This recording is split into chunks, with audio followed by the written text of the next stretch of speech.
2006 Jeep Liberty, changing the intake air control valve. That's this valve right here. Very easy to do. You take off the clip wherever it is here. You see, I'll grab it, push back this red tang here, push it, pull it out.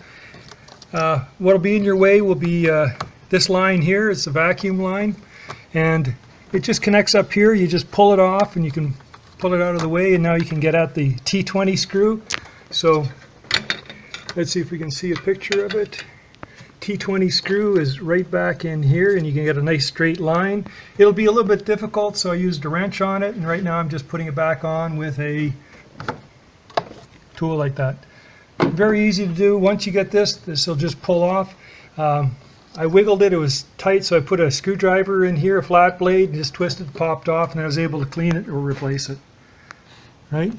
So just clip it back on. It's on. You can put this back on too. I'm just assembling it here. Thought I'd just show you where the hose is, and it's done.